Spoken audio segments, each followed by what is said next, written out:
The world recently recognized the 25th anniversary of AIDS. Millions have died and many millions more will die of this devastating disease. What if everything you thought you knew about AIDS was wrong? Is the title of a book written by Christine Maggiore. She tested positive in 1992 and is now a public speaker and educator. More than 14 years after being told she had 5 years to live, she is in excellent health without using AIDS medications. Dr. Charles Geshekter has taught African history since 1968, is the author of AIDS, Underdevelopment and Sexual Stereotypes, Rethinking AIDS in Africa. His critical commentaries have appeared in many publications.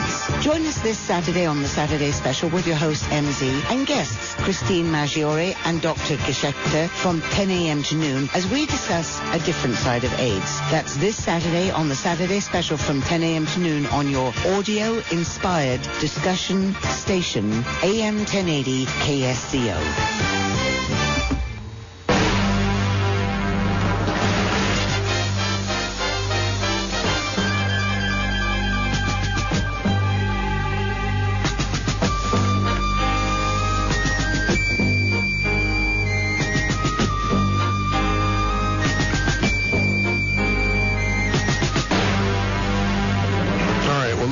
Dive right into it and welcome Christine Maggiore to the Saturday Special. You there, Christine? I am.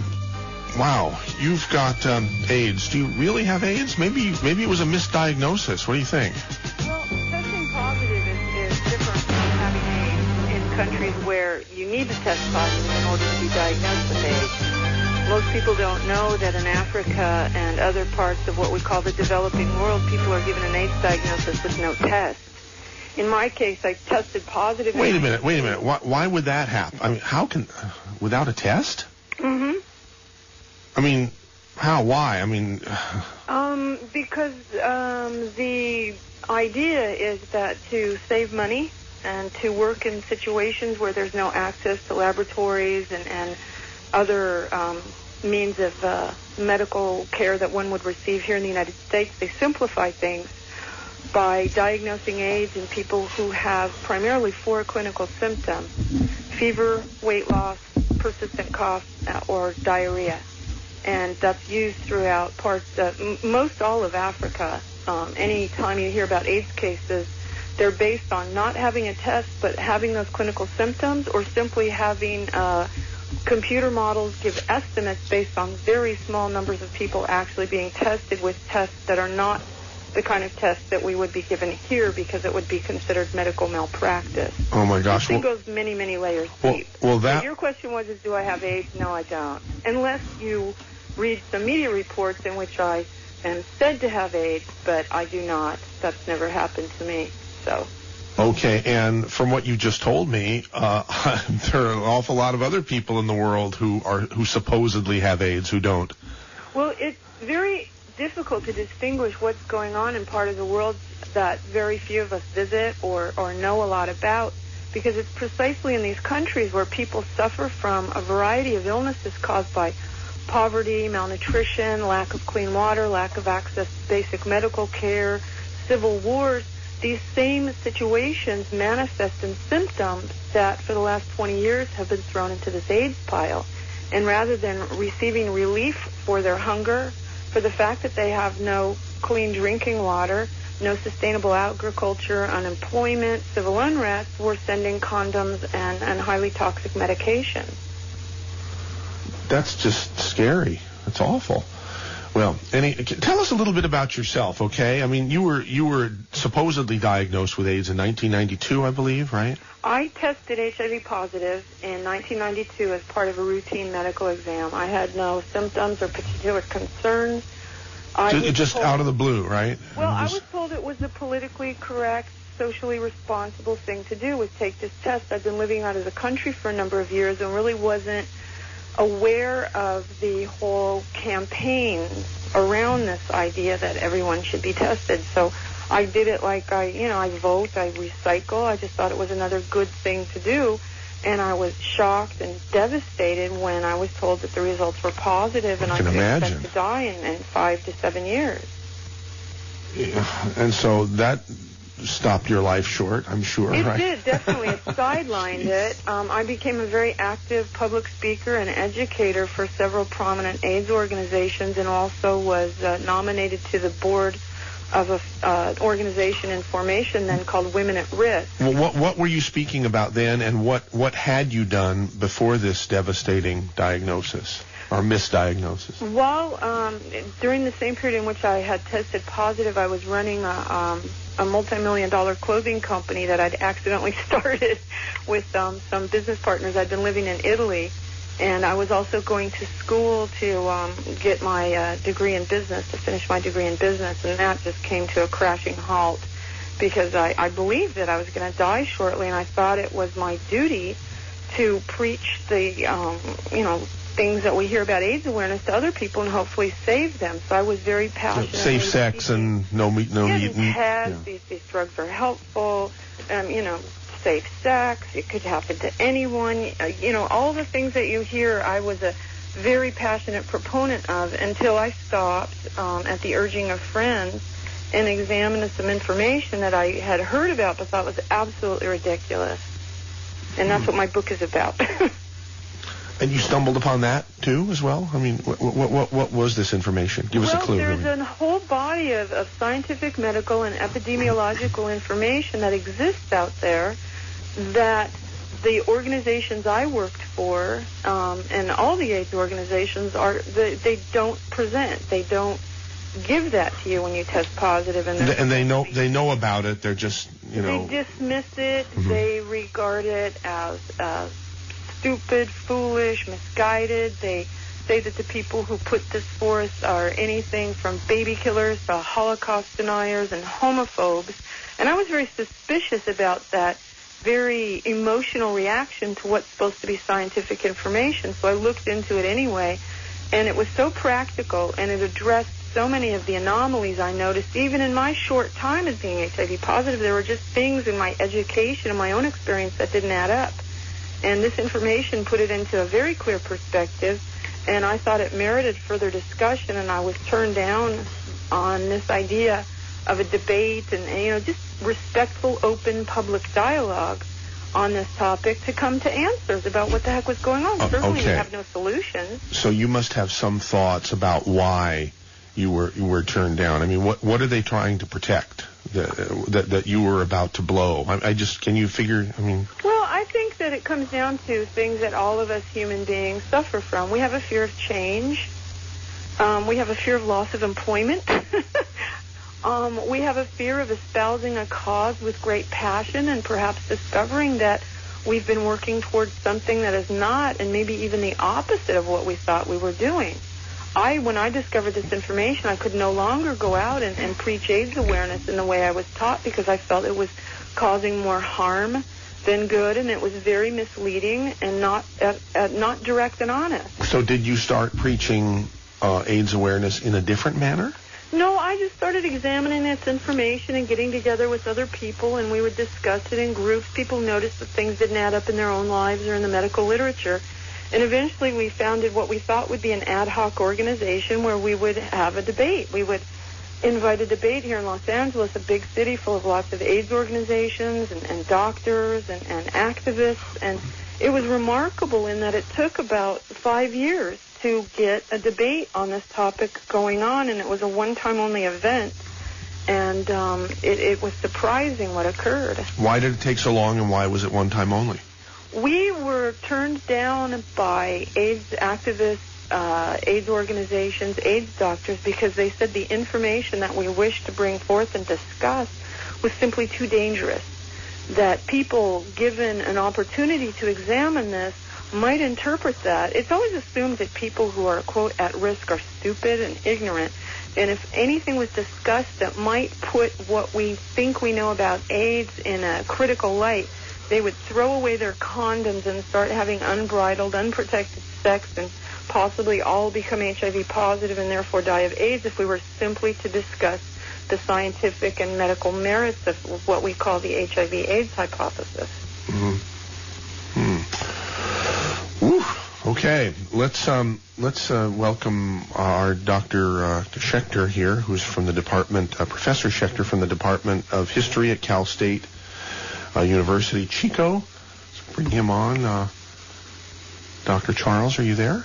Yes, I'm here. Good morning. Hey, welcome to the Saturday Special. I believe you know Christine. Yes, I do, and I admire and respect her work very much. Tell us about your work. Well, my work is as a field researcher in Africa, and I've traveled on 20 different occasions to Africa over the last 35 years or so.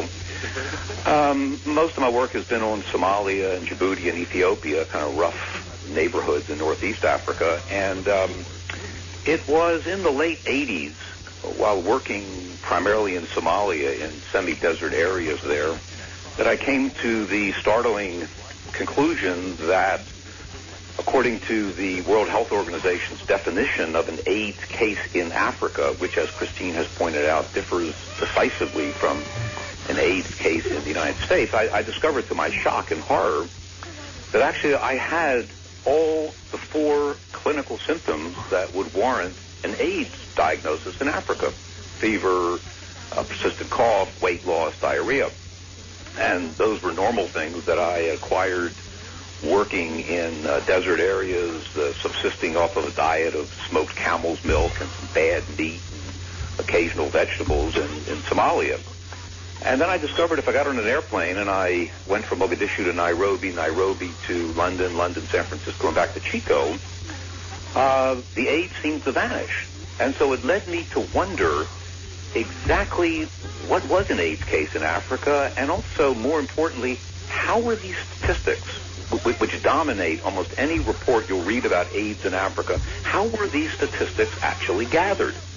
And the more I looked as a disinterested researcher, the more confused, mystified, and then angry I became. And so I'm currently at work on a book which I call The Plague That Isn't. Wow. Gee, now, I'm sorry. Are you hearing a little interference from other radio? Do you hear? Are you hearing anything but me? I'm not hearing anything but you. Okay, Jay, are you there? I'm hearing some interference here that I want to deal with here. If the audience is hearing it, if the audience isn't hearing it, then I can deal with it. But I hear nothing. Oh. Okay, so over the air, it's fine. I guess I'm just hearing something else here. Okay, so we'll let Dr. Charles continue here. So what did you do? What did you do when you became angry?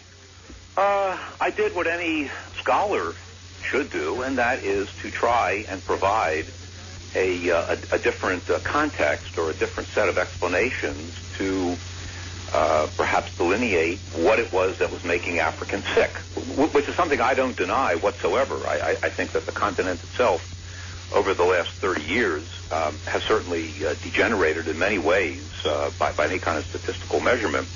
The question was, is this social malaise, is this illness, is this widespread array of sickness in Africa, is it caused by some mutant virus from the rainforest that jumped from a chimp to a human being to a truck driver to a prostitute, blah, blah, blah, blah, which is the standard explanation. Right, and how could you ever find that out anyhow? Sort of exactly like Christine pointed out, by going back and reading the establishment literature itself. And as a scholar, as a critically trained historian, what I did was to do what we all do as historians. First of all, look at the facts, examine the theory, and then wonder if there wasn't a different theory about those facts that might be more plausible and less prone to error. And it is the literature itself, as Christine made crystal clear, it's the literature itself on the side of the AIDS orthodoxy which cannot stand close scrutiny by a detached outsider. So the way that she went about questioning her so-called HIV diagnosis is exactly the same sort of trail that I followed as an economic historian of Africa. Christine, do you have something to say to Dr. Stan? Yeah, I understand his passion about this issue. Certainly none of us want to see human suffering on any scale, on any level, in any part of the world. And he's right. You know, there's differences between what AIDS is in the developing areas of the world and the first world. But a lot of this boils down to some things, and he talks about this confusion. There is a lot of confusion, and when he talks about are people really infected, everything kind of comes down, at least in the United States, where we rely on these tests to say if someone is infected, to a few simple facts that are rarely discussed. I'm sitting here with the accompanying literature from several major HIV tests, and they all make very interesting statements about how they cannot tell, first of all, the difference between cross reactions and true positive reactions, and how there is, quote, no recognized standard for establishing the presence and absence of HIV antibody in human blood. They all disclaim themselves from the use of saying who is actually infected, and the U.S. Food and Drug Administration has approved none of these tests, not one, for the specific intended purpose of diagnosing HIV infection. So we have a problem here that leads to a lot of confusion. Why are we calling people HIV infected when, in fact, the tests themselves, this literature, is put together by the drug companies in conjunction with their attorneys to lay it out as it is?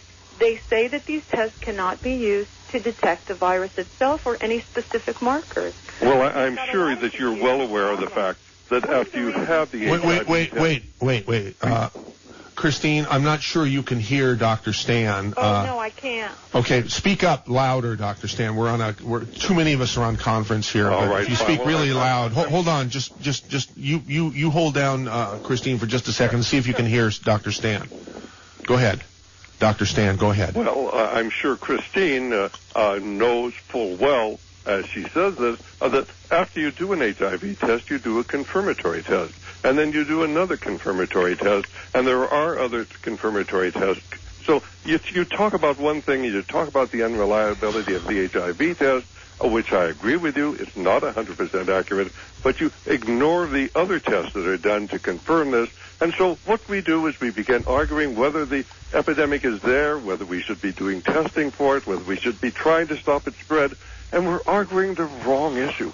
The issue is, why haven't we tried to stop this epidemic? Why have we let 500,000 people die in America and another million become infected in America? Why are we allowing this disease to spread in Africa? If you go into Botswana, 46% of the pregnant women that are HIV infected, and they're almost all going to die because we're arguing the wrong issues.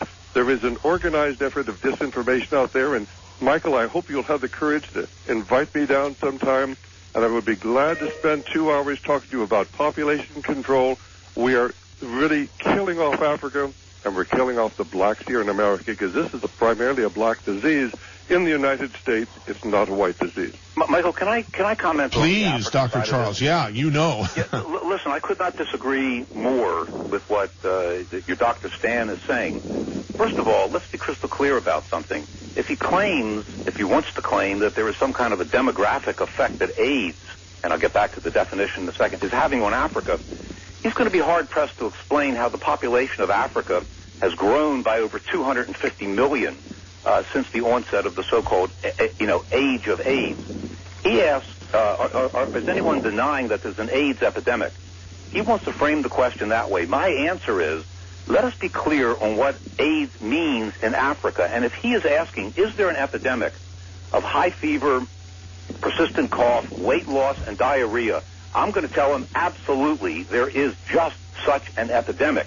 But it is an epidemic of the old common maladies that have afflicted the most underdeveloped continent in the world throughout the bulk of the past century.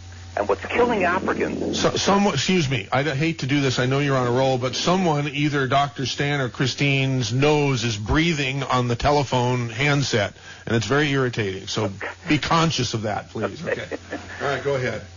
So what I'm suggesting as an economic historian of Africa is that I'm not interested in discussing the molecular biology of HIV. I'm not interested in discussing, for example, what a viral load means. I'm interested in talking about AIDS cases in Africa, because when somebody like Dr. Stan talks about the size of an AIDS epidemic, he's talking about something mathematical. He's talking about something statistical. And I'm here to tell him that those numbers on the African continent are the poorest, most limited in terms of derivation of any vital statistics. That's not my claim. That's the global burden of disease study from Harvard. So it makes perfectly good sense to me to understand why, rather than talking about the social conditions that produce malaria, tuberculosis, protein anemia, respiratory illnesses, instead, Africa has been brought in by the AIDS establishment to explain something that has not occurred and never will occur in this country, and that is there never has been and there never will be an epidemic of heterosexual AIDS cases in Western Europe or in San Francisco or in California or the United States.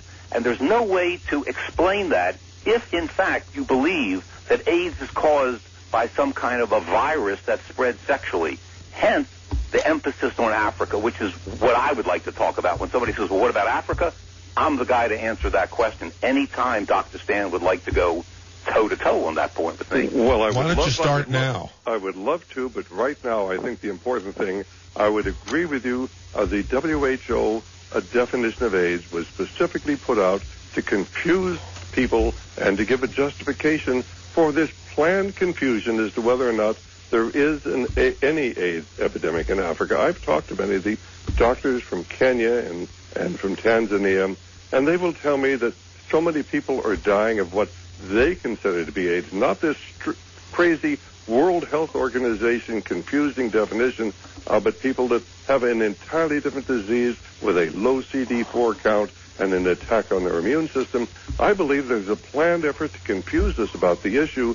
And why would the World Health Organization put out such a stupid definition unless they were trying to confuse people?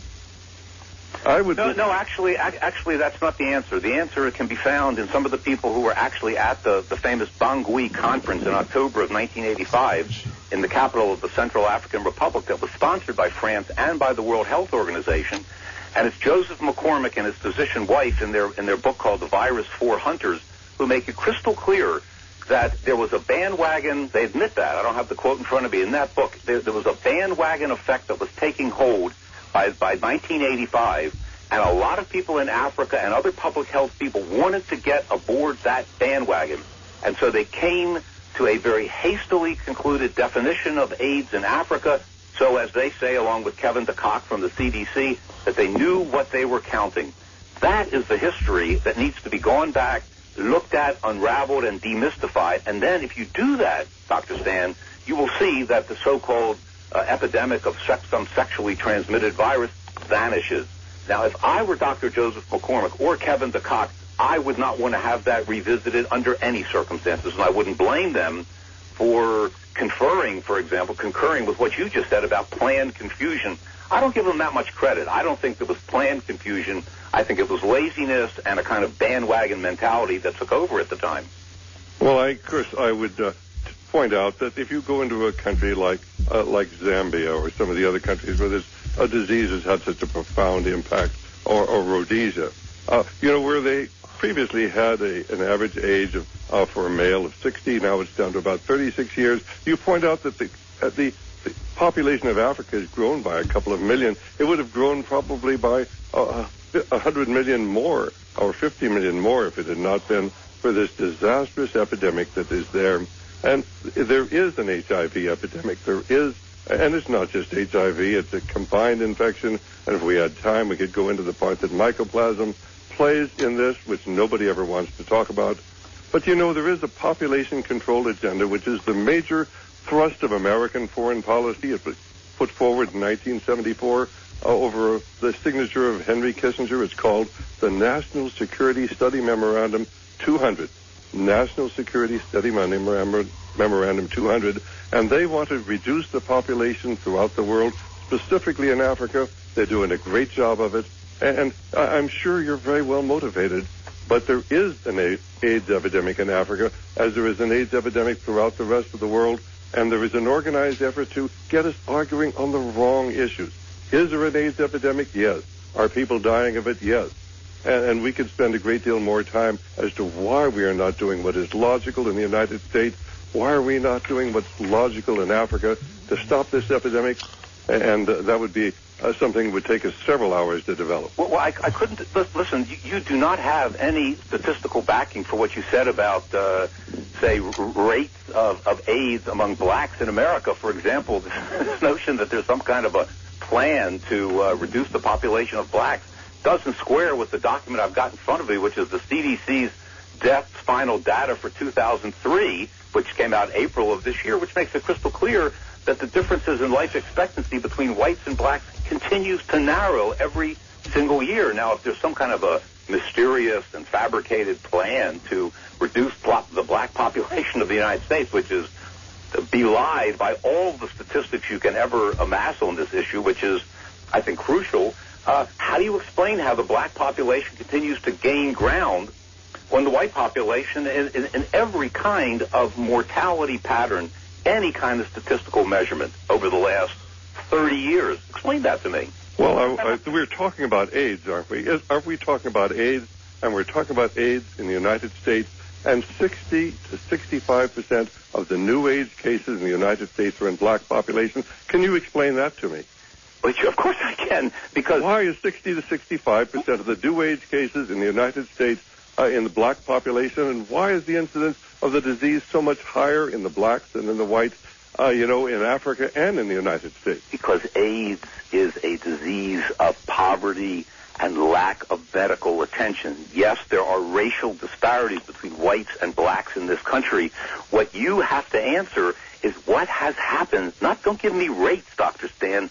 Tell me numbers. Shall I give you the numbers, for example, of actual AIDS cases among blacks in San Francisco versus whites over the last, whatever you would like to say, 10 years? How is it possible that the number of black cases of AIDS has almost vanished in San Francisco?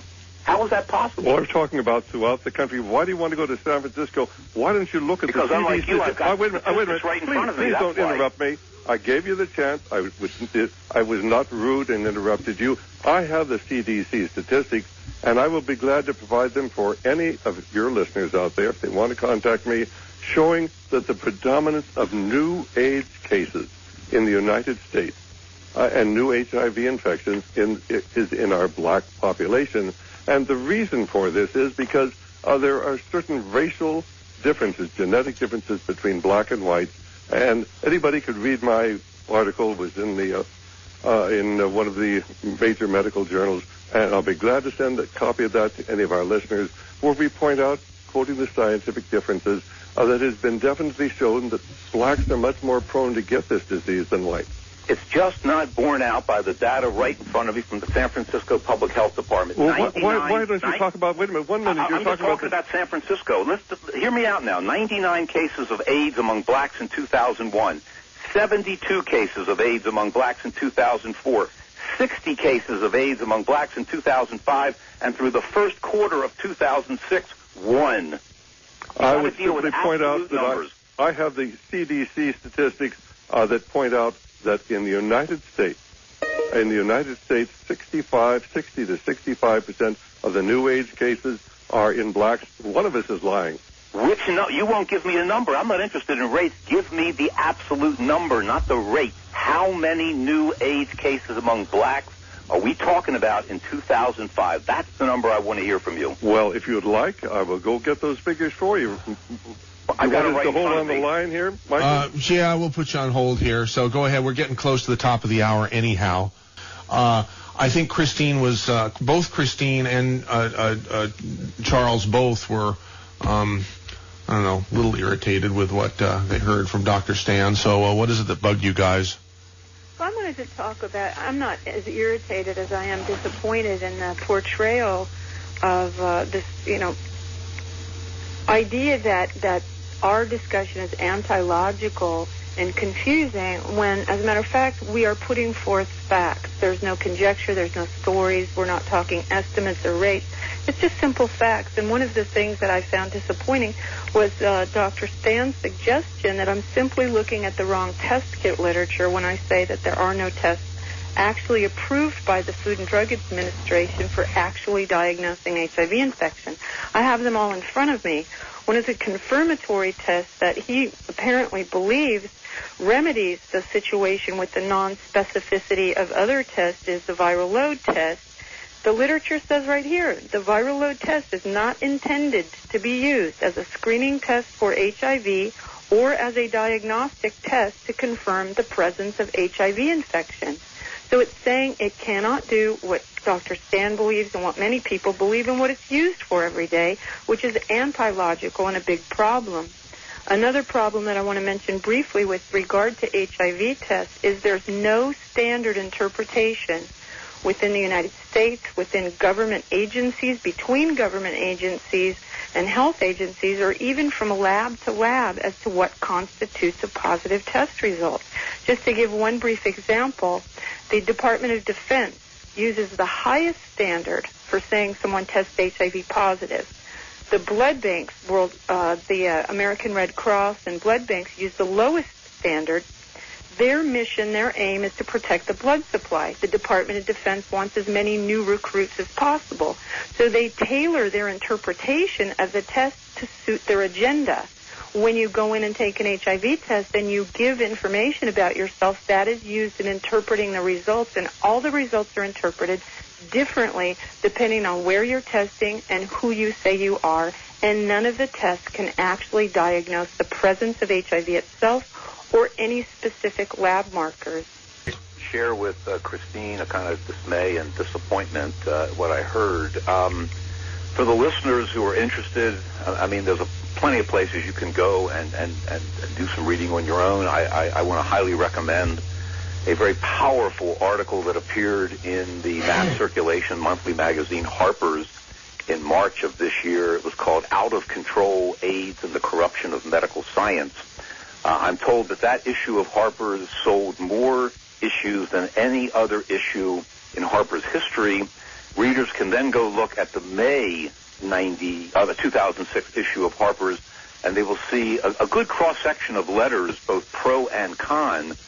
This article by Celia Farber, a journalist in New York, which kind of segues right into the kind of discussions we're having here.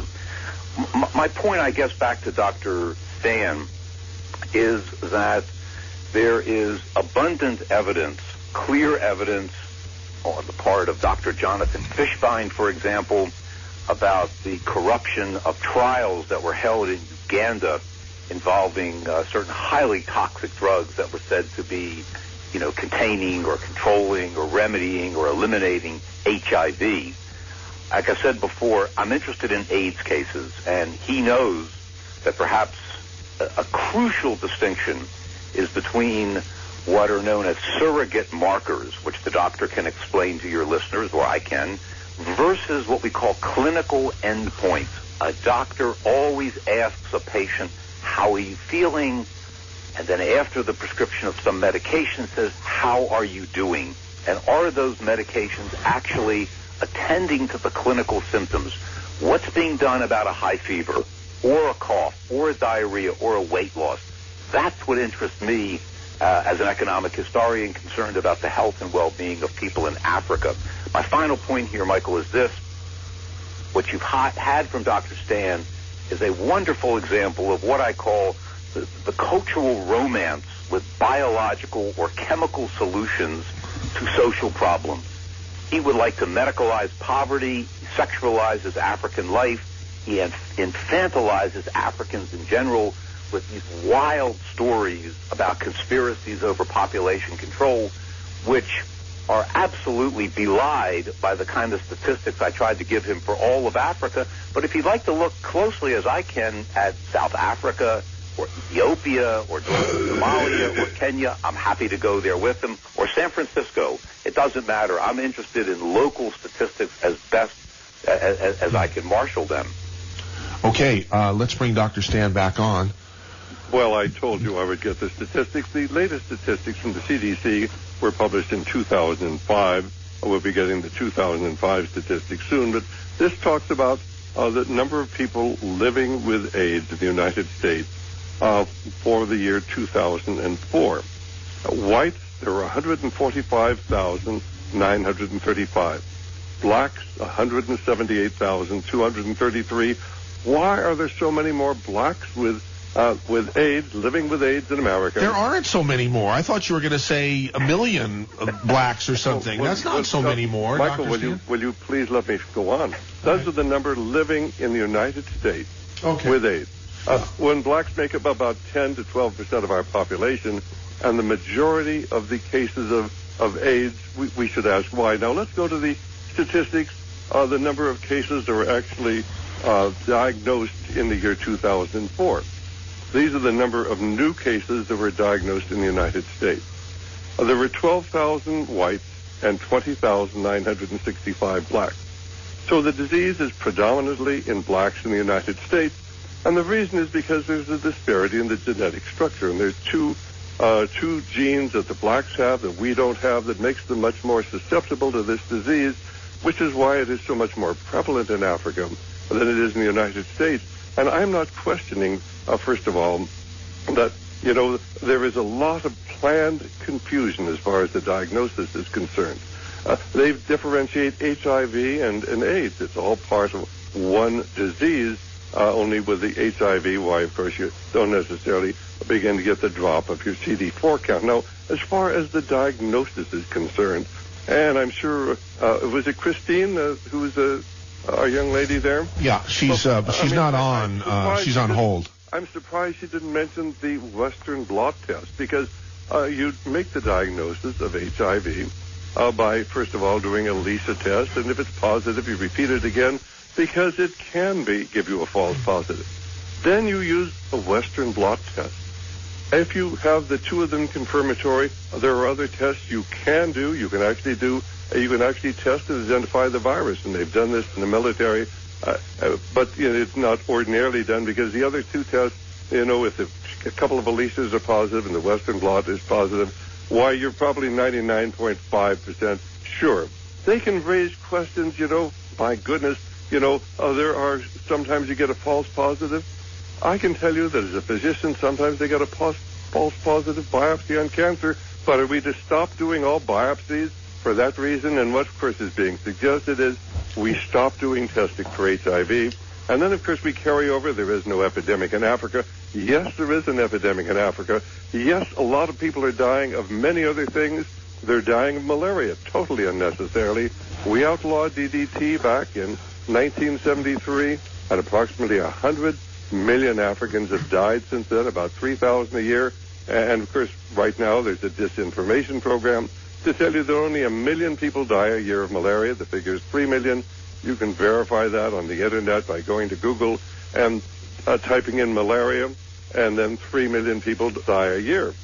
So there's a disinformation program in the United States about malaria, just as there's a disinformation program and a planned program to confuse us about what HIV is really all about, where it came from, and why we have not, until recently, begun doing what is necessary to stop this epidemic. Let me make one more point, and then I'll be quiet for a while. And that is that in 1986, representing the physicians of the county, Santa Cruz County, as I was the senior delegate at the California Medical Association, we put forward a program for routine testing of everybody who came into the doctor's offices, a routine premarital testing, routine prenatal testing, doing what was really intelligent to try to stop the epidemic. It has simply been within the last 3 months that the CDC has finally come out and said, gee, maybe we ought to start doing routine testing for HIV disease to try to stop the epidemic. 26 years into the epidemic, they're going to start doing what's right here in the United States. And I would simply ask, why we waited all this time? What do you think the reason is? I believe that there's an organized effort not to address the epidemic. 500,000 people have died unnecessarily. I wrote a book entitled AIDS, the Unnecessary Epidemic. And I believe it's as true today as when I wrote it. Right. Okay, thanks, Dr. Stan. We're going to put you on hold here and see what the others have to say here. Let's see. Charles, you're there, but hold on a second. Let me bring on Christine also, because she was spoken of. Okay, Christine, what do you got to say here?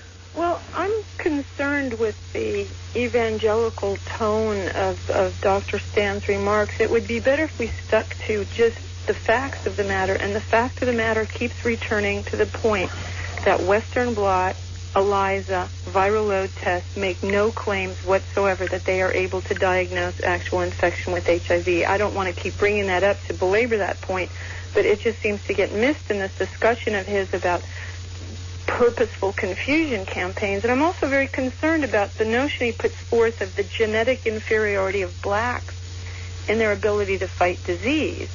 We know that people who are malnourished and underserved tend to get sick more often than those with access to medical care, food, and water. Regardless of race. Boils down to a genetic inferiority. And he's also talking about people living with AIDS without bringing up the fact, a very important fact, that in this country since 1993, in order to receive an AIDS diagnosis, one does not have to be sick. One does not have to have any illnesses associated with AIDS. In fact, since 1993, at least 50% of newly diagnosed AIDS cases, all these years since 93, are among people who have simply tested positive on these non-specific tests and have another non-specific lab marker called a T-cell count. If that's below 200 on that count, they automatically have AIDS, no illness necessary. Most people don't realize that. They associate AIDS with severe illness, and that hasn't been this way in the United States since 1993. So when you talk about medicating people for a virus that tests don't say are there, for a disease that hasn't appeared, what are we talking about logically? I think this is more interesting than these notions of confusing campaigns being purposely perpetrated. This is what our government is telling us. We don't need confusion campaigns. The confusion is coming from the FDA and our own government with regard to this stuff, and I think that is what we need to address. I would have thought that you guys would, all of you, be on the same page, actually, but I guess you're not, because you guys are, Charles and Christine are more of the mind that, if I don't know, conspiracy is something that you probably shudder or bristle, when you hear the term here. But I think there could be a conspiracy on the part of the prescription of the pharmaceuticals. I think it's business as usual. It's their job to expand their market, increase their customer base, and any time they can get a government program which supports their efforts, like mandatory testing, mandatory drug treatment, that is something every business wants. And when they're able to promote their agenda as public policy and social concern, boy, they're doing what businesses do. They're being smart. I can't wait to hear what Dr. Stan says in response to what you just said. You're on, Dr. Stan. Well, first of all, I did not say that blacks were inferior. You kept saying, I said blacks were inferior. No, inferior genetically or something, right? I said they were inferior genetically. They're not inferior genetically. We all have different genetic makeups. It is simply that the genetic makeup of the blacks makes them more susceptible. That is not inferior. I don't know why you do that, other than, well, we'll just have to ask why you would suggest I suggest that blacks are inferior. They're not inferior. Every individual is a unique individual made in the image and likeness of God. And my serious concern is that they're being allowed to die in America. And you can see from the statistics I quoted, this is predominantly a disease of blacks in the United States. It is predominantly a disease of blacks in Africa, despite the fact that there are not that many new cases in San Francisco. I don't keep up with San Francisco statistics, but I do keep up with the nationwide statistics. And if any of your listeners would like to verify what I've said, they could call it. Could I give our 800 number? I'll be glad to send them free of charge a copy of the statistics I just quoted.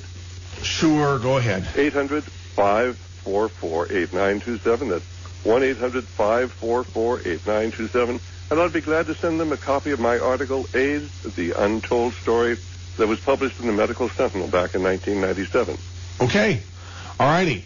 So thanks for calling, Dr. Stan. I thought it would be interesting to have you come on to the stage, and I was right. Thanks so much, Michael. Bye-bye. Take care. Yeah, there goes Dr. Stan Montieth. Let's bring back Dr. Charles here. Are you there? Okay. So there you have it. Now on with the show, I guess. In fact, you have something to say here? You haven't been on for a bit. Oh, sure. I mean, once again, I am sorry to say that Dr. Stan gave you numbers, which, of course, you were astonished by, too. He talked about the number of people living with AIDS. But in his concluding remarks just a second ago, he very, very cleverly switched to people dying of AIDS when he was talking about black Americans, for example. The total number of people in the United States who died of all causes for 2003, I mean, you have to talk about numbers here. The total number of people in the United States who died of all causes was 2.5 million for 2003. That's 0.8%. We have one of the lowest, death rates of any country in the world. Of the 2.5 million who died of all causes, 13,000 are said to have died of HIV disease. That's the term of art that's used here. Now, the question is, who are those people? I mean, 13,000 is 13,000. I don't know what the percentage of those numbers were that were black, but in conformity with everything that Christine has said, and in conformity with what the CDC themselves say, those are very likely to be impoverished people, IV drug users, as well as people that were taking very toxic drug regimens. Now, Dr. Stan does not know, and I don't know either, the actual medical history of all of those cases of people, but that is going to be my guess. And I'm going to tell you that has dropped off of the top 16 causes of death in the United States. It's in absolute and shocking decline. Christine and I come on and we try to explain and demystify these numbers.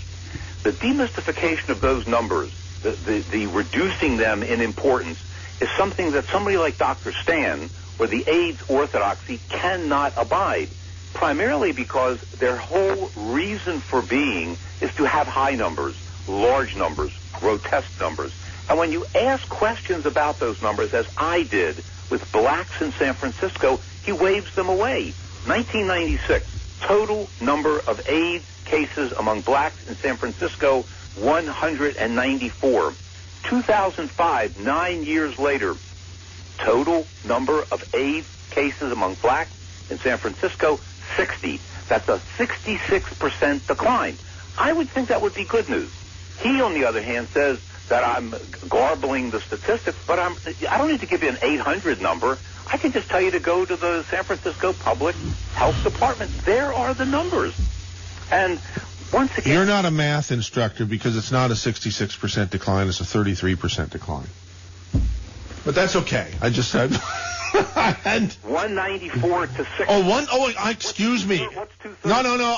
Did you say 194? Excuse. I thought you said 94. So 194. Okay, my apologies. The 66% still holds, yes? Yes. Yeah. Right. It sounds maybe even more. Yeah. So. I'm just doing rough math here. And the same applies. The same applies when you look anywhere in the United States, unless, and I'm going to leave aside this astonishingly antiquated notion about different genetic structures having something to do with disease predisposition. But if you have those kind of low numbers, what am I to conclude? That something like 2 bridges surrounding San Francisco brings about some decline in AIDS numbers, which doesn't happen in Chicago or Miami or New York? I mean, it's fanciful, Michael. It really is. And yet, I have to say, as a historian, this is generally how physicians deal with contrary opinions. Mm-hmm. They're not really interested in having their authority questioned. As a scholar, I'm eager to have my authority challenged, and I would not expect your listeners to take anything I'm saying on face value. Go out and do the investigation yourself. That's exactly what Christine did. And that's why she actually knows. And it's real easy to do it these days with Google and Yahoo and all the search engines. She knows more about HIV tests and about so-called HIV disease than your Dr. Stan does. And that he cannot abide. But if you'd like to see proof of that in public, you bring Christine and Dr. Stan, bring me as well, to a public forum in Santa Cruz, and let's see what happens. Well, I think that would be a good thing to do. Now, it's 11:30. We are 75% completed of this Saturday special, and we've only had one call. Now we do have Margaret on the line. Somebody else is calling. I'm going to give out the phone numbers, 479-1080 or 477-1340. I guess this is the first or maybe the second time I've given out the phone numbers.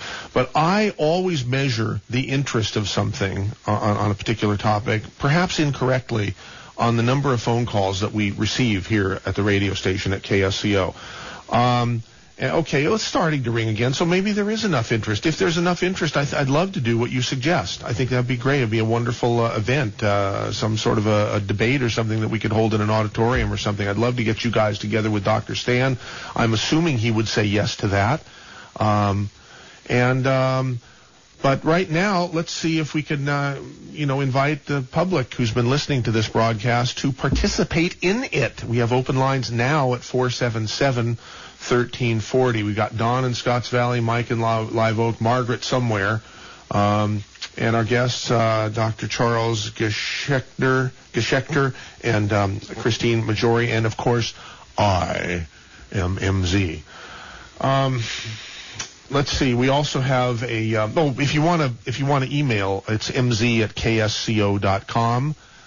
Both now or anytime. If you want to email me, I'm usually pretty good about answering my emails personally because I haven't arrived at the point in life yet that I get so many emails that it's impossible for me to respond to them. Maybe someday. But it's mz@ksco.com, and we do have something from. Ellie Kramer here. It says, Michael, another Saturday morning, and what do we get week after week after week but more medical conspiracy theory? So let me get this right. It's racism, poverty, and the evil West that is the cause of AIDS in Africa. Okay. Well, thank you very much, Ellie, for that, for your email. Let's see if there's any more coming up. It doesn't look like right now, but if you want to fax us a written question or comment, our fax number at KSCO is 475-2967. I believe we have a commercial break coming up to my right, Jay. If you're ready for that, we can do it probably after we take one or two phone calls. Margaret's been waiting the longest, so let's put her on. Margaret, you're on. Hi, I'm Margaret from Santa Cruz. Okay. Okay. Well, prevention of AIDS. What about that? What about prevention of AIDS?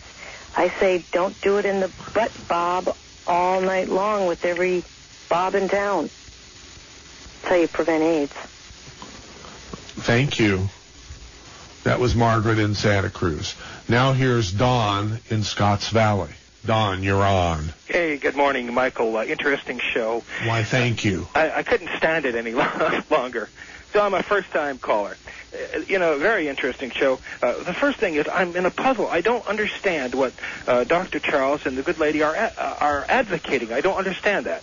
For example, Dr. Stan, clearly you know where the heck he's coming from. So I'd like them to make more clear as to what they're advocating. The other thing I wanted to point out is that San Francisco blacks.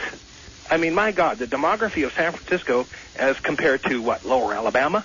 It's no wonder there's fewer AIDS cases in San Francisco. The blacks in San Francisco, I only can imagine, are well-educated and more healthy people. The other thing that I wanted to say, clearly they're trying to paint Dr. Stan into a corner with this genetic inferiority thing. And I wanted to point out to them, how about sickle cell anemia, a genetic problem that the blacks have? By the way, Dr. Charles and Christine are both on and can speak up now. Well, just in response to Margaret, I'm sorry to bring Margaret the bad news, but honest to God, don't spread this to anyone. But Margaret, sexual activity has got nothing to do with AIDS cases. I'm telling you the truth, Margaret, and if you want to look someplace for statistics, there are a lot of heterosexual women in San Francisco. The vast majority of women in San Francisco are heterosexuals. And I can't tell you, nor can Margaret, what kind of sexual activities they get involved in. But I can tell you this. Over 26 years of AIDS cases in San Francisco, the total number of heterosexual contact women in San Francisco in 26 years, Margaret, 254. That's less than 10 a year. I'm going to tell you something else. There's a lot of heterosexual women in San Francisco who are doing exactly what you don't want to do, and that's fine with me, but they're not getting AIDS. And the same thing applies, Margaret, to the porn industry.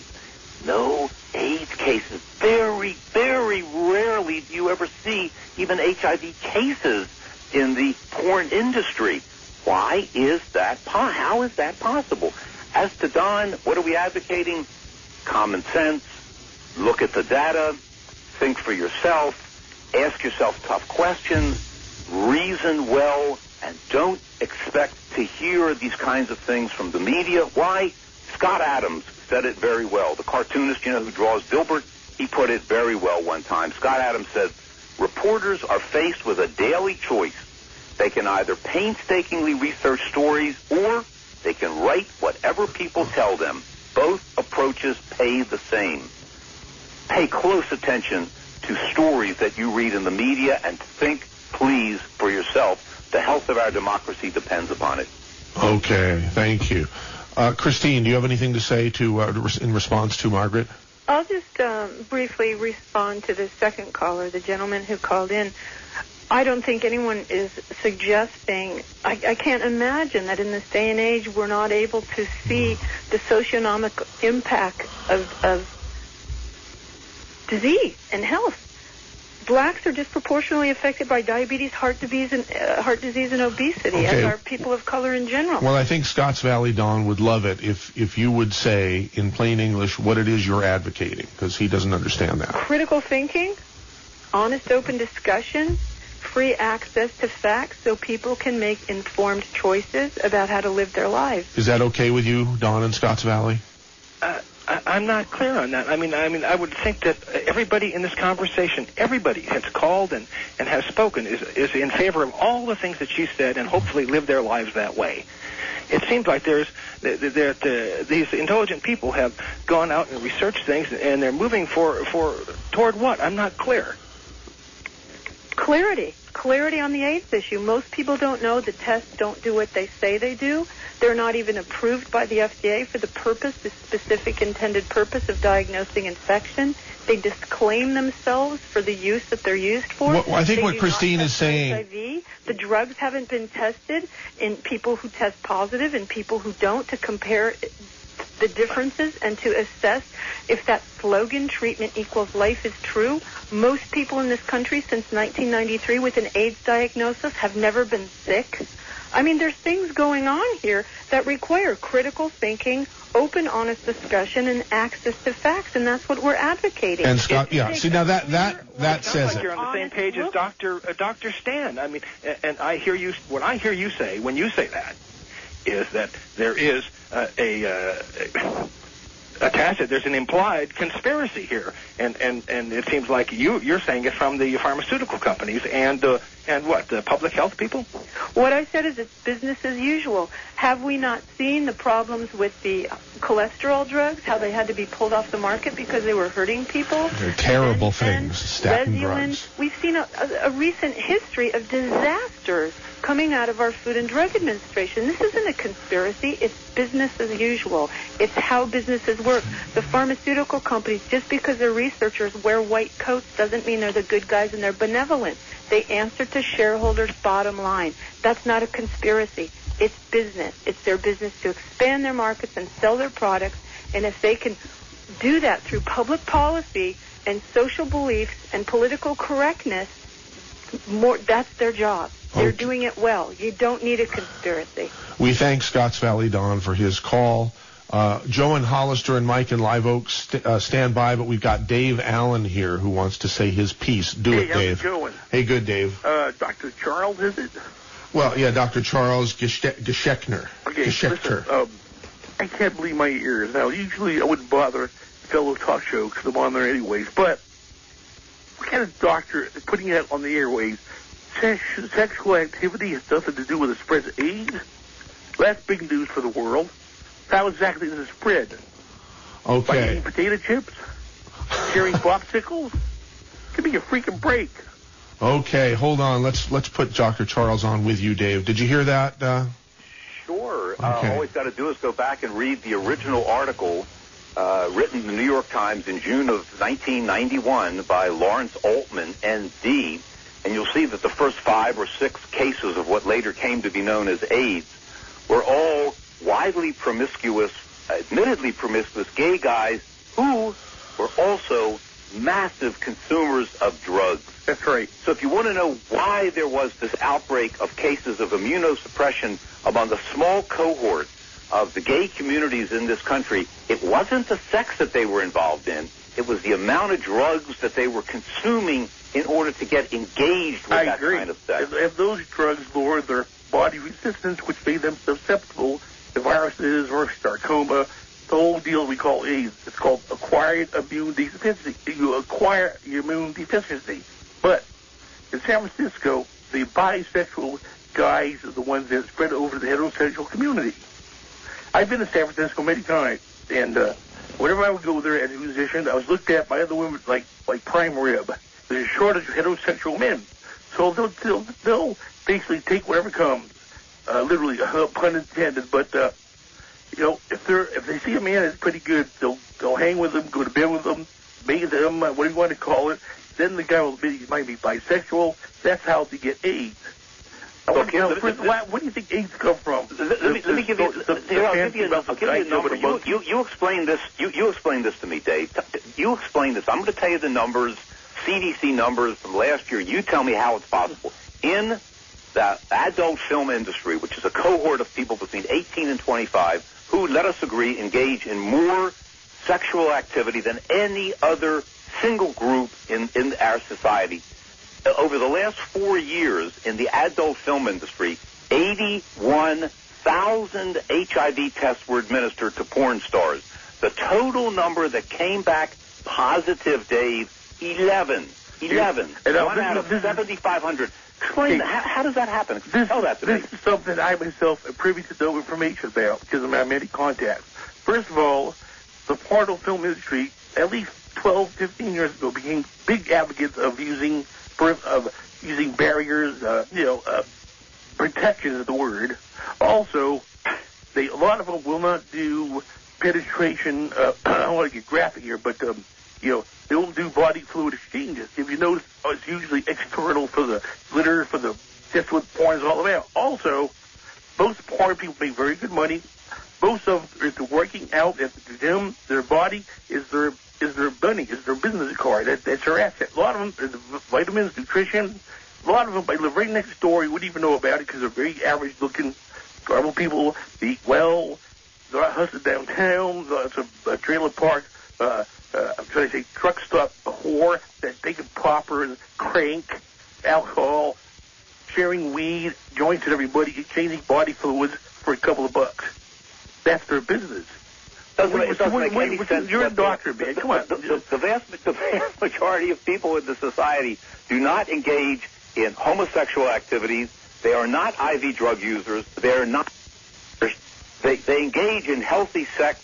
Most of the time, women are the ones that are using reproductive control, and AIDS stubbornly refuses to appear in any heterosexual community in the United States. Santa Cruz, San Francisco, Chico, Los Angeles. 20 minutes ago, you said that look at the numbers. AIDS is among heterosexual communities. So how can it be only a gay thing? You just said 20 minutes ago that has nothing to do with sexual activity because the heterosexuals have it too.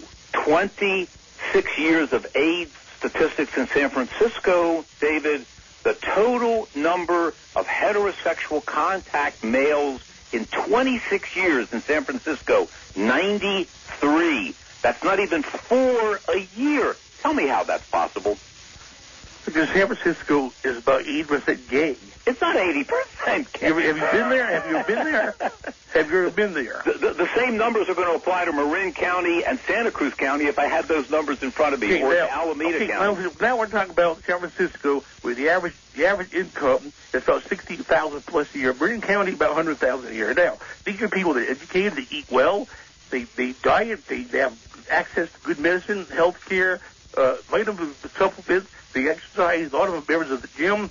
In other words, we're not talking about some second or third world operation where people just get by eating a bowl of rice, they're eating like dead animals, whatever they're going to do, and the only relief they have in life is to go out and have sex. That's the only time they can escape their poverty and their pain and strain. It doesn't make any sense. I live in Butte County, which is one of the poorest counties in the state of California, but it's also home to America's former #1 party school, Chico State. In this county, which has 225,000 people, the total number of AIDS cases in 26 years is less than 200. So I'm just telling you, there's a lot of poverty and welfare people up here, people without a lot of teeth, and there's a lot of active sex that goes on at my university. Let me assure you, there's no AIDS. It's a college Explain town. that to me. It's a college town. They come there, they bring it, they graduate, they go home. They bring the bug home to wherever the hell else they came from. 200 AIDS cases Santa Cruz, in 26 years. Santa Cruz is the students that come and go. They come and leave. They come and go. The stats for Santa Cruz are going to be very similar. Guaranteed. They're true for every county in the state of California. Been a nice, spicy exchange, Dave. Thank you. Does not occur among heterosexuals. That's all I can tell you. Smoke another one, man. What this guy's out of his mind? Okay, well, there goes Dave. He thinks you're out of your mind, Dr. Charles. Oh, yeah, well. Okay. Good news is bad news. I promised Joe and Hollister and Mike in Live Oak, so let's go to Joe and Hollister, and then we're going to do a commercial break before it's the end of the show. Okay, here, Joe and Hollister. Thanks for waiting. You're on KSCO. Yeah, Mr. Z. I wanted to make 2 points. One was that, like about 15, 17 years ago when the antique media finally decided to bring out this thing about AIDS. My question is, at that time, I remember seeing a doctor on there with his charts and everything, advising people as to where the incubation part of the AIDS virus or HIV virus comes from. And he had a chart up there that showed the man's body, and then he pointed and had the chart in there of the colon. That's where the main thing is. And he said if the sodomites stop using these things, like Don and Lon doing their little thing, they wouldn't get this AIDS. The second thing that I wanted to make a point on was the fact that in Deuteronomy it says that man shall not lay with man. I think God had a plan on this thing and probably knew way ahead of time where this AIDS would come from and where it would be perpetuated when men give away their natural affections for a woman and lay men with men. And that's where it started, and that was 15, 16, 17 years ago. And then all of a sudden, because of the influence that these people had on our politicians, all of a sudden you can be quarantined if you've got, TB or something like that. But if you've got AIDS, you can't tell anybody anything. So I'll take your answer off the air. Okay. Hey, thanks for calling. That was Joe in Hollister. Quick answer there, Dr. Charles or Christine? I'll leave it over to Christine. I've said Okay, hold on just a sec here. Christine? I don't know that I heard a question in that, so I'll instead acknowledge a caller with thanks for the comments and just mention something that I think is interesting with regard to the notion of heterosexual AIDS and kind of bringing the program back to where we started, AIDS in Africa, AIDS in the U.S., what's going on. One of the popular stories we hear, a lot of stories have been shared in this couple hours on the show here, but one of the more popular stories we hear about Africa is the notion that there are prostitutes along truck routes, and they have sex with these truck drivers who then bring the virus home to their wives and children and so forth, and that's what's causing or exacerbating the epidemic in Africa. Your caller who just phoned in was quoting the Bible. I want to mention People magazine, which is read in many parts of this country as the Bible. Recently, there was an issue, a feature story in an issue about prostitutes at truck stops in the United States. Very sad story. These girls are very young, 15, 16 years old. Not one mention was made in this story talking about this terrible problem, AIDS. HIV, absolutely nothing. We have prostitutes all across the United States at truck routes in various places, yet officially the U.S. Centers for Disease Control doesn't even consider prostitutes as a risk group for the passing of HIV if it can be tested on these tests, or AIDS, however you want to diagnose it. And I just wanted to point out, too, one thing very quickly. The longest and largest study, no pun intended, ever conducted on heterosexuals and the notion of HIV transmission found that it could not be transmitted sexually. They didn't have a single, what's called a seroconversion, in a 10-year follow-up looking at what are called serodiverse couples, where one partner tests positive and one tests negative, and these people did not practice regular safe sex. So from that study, they imagined, they conjectured that you need thousands of sexual contacts to become HIV positive. They couldn't even find one, and yet people want to perpetuate the notion that it's passed as quickly as the gentleman mentioned some other diseases. syphilis, gonorrhea. These things pass after 1-2 contacts and regularly, but we're left with another mystery to resolve. And again, I would advocate in resolving these mysteries, critical thinking, honest, open discussion, and access to the facts so we can all make informed choices, which I think is American. I was just sent an email. I just received an email from someone named Justin Howard. I don't know who that is, but it says, a mother's denial, a daughter's death.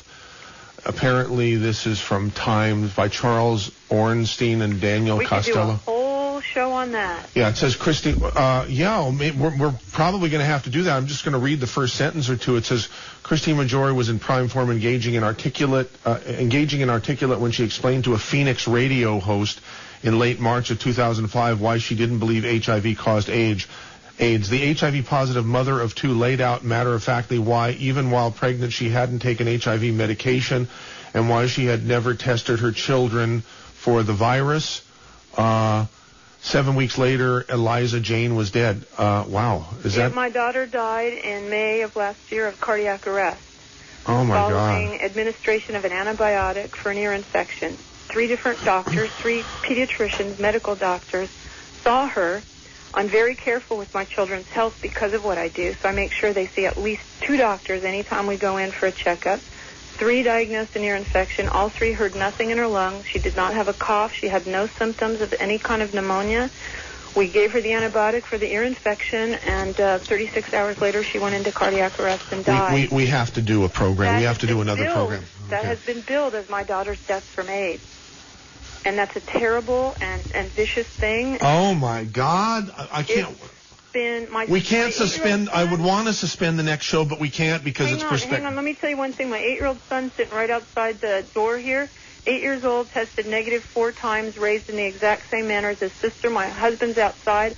Almost 11 years of unprotected, normal, natural sex. We're just 2 people who love each other. He tests negative. These facts are never brought up in any media reports, that my daughter died of cardiac arrest and my husband and son are inexplicably negative, and I'm fine. So, we have to take a commercial break now. Are you there, Jay? Can we do this now? Yeah, let's do that, and then we'll finish up the show with Mike and Live Oak. Oh, God, I wish we had more time. Go.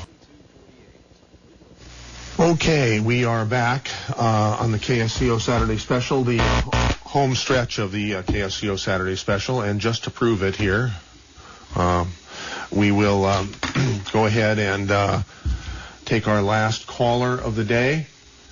And that will be Mike in Live Oak. Executive decision here. We're going to spill a little bit into Fox News here because Mike has been waiting quite a long time, and we will bring him on right now. Mike, you're on the air. Good morning. Hi, you're on. I think it's amazing how well Dr. Montieth took the discussion exactly where I didn't think it was going to go. After listening to the promos, this is not the show I anticipated. I was hoping to hear more about how Christine has been able to stay alive and do what she's done, and we got all into politics. And go ahead. I'd like to hear more about how she's been able to stay healthy. Well, you know what? We're obviously going to have to do a follow-up show because we are going to have to end this show momentarily. We're already spilling into Fox News. But thanks very much for your comments, and keep listening to KSCO, and you will hear. I think we're going to do another follow-up program to this very, very soon. Appreciate your call, Mike. And that's going to wrap it up here. And I want to thank our special guests, Christine Maggiore and Professor Charles Geshekter, both of whom you did a great job. And I hope we can do this again real soon here because there's a lot we didn't cover. Am I right? Yes, that's correct. Okay, great. And Christine, we'll be talking to you very soon. And my best wishes to all of you. And this has been the Saturday Special on your favorite radio station, AM 1080 KSCO.